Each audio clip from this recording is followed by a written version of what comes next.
Povestea mea este de fapt una simplă. Este povestea unui vis, amplificată în mare parte de o dorință, de atunci absurdă, a unui tânăr de 13-14 ani. La acea vreme era o idee vagă, un vis pe alocuri mai mult decât absurd. Acela că într-o zi voi putea să mă numesc cu mândrie student. Spun absurd pentru că dorința nu mă motiva, acțiunile mele nu erau îndreptate în niciun fel spre acel scop. Mă întreb de ce. Poate pentru că atunci școala mi se părea pur și simplu un moft al părinților, ceva să-mi ocupe timpul, să mă țină departe de străzi și terenul de fotbal, clar ineficient. Mă pierdeam în detalii, visul era acolo, dar fără sens, nu puteam face nimic cu el, atâta timp că nu făceam nici cel mai mic gest pentru a-l atinge. Ba chiar mă îndreptam în direcția opusă.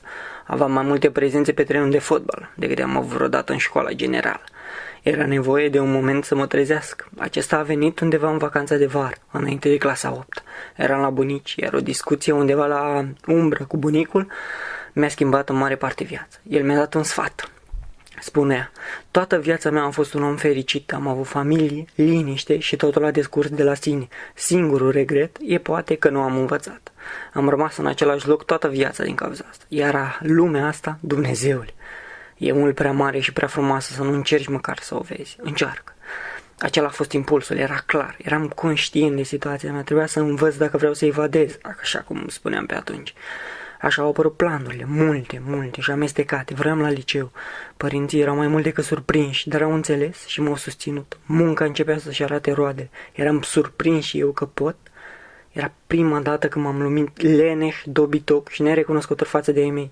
Prima mea autocritică, care, absurd, mă motiva. Liceul a venit ca ceva normal. Eram concentrat pe rezultat, lucrurile intermediare nu aveau semnificație.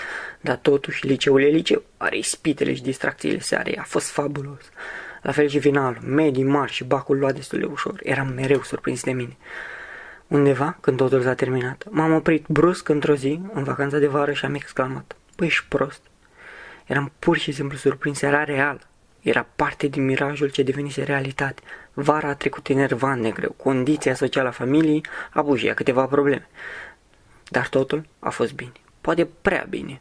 Am ajuns acolo unde se unește cerul cu pământul. La București, așa cum spunea bunica. La facultate. Mă numeam student. Acum întrebarea cea mai puternică era dacă pot rezista sau mă voi prăbuși pur și simplu. Bună întrebare, dar este una pentru altă poveste.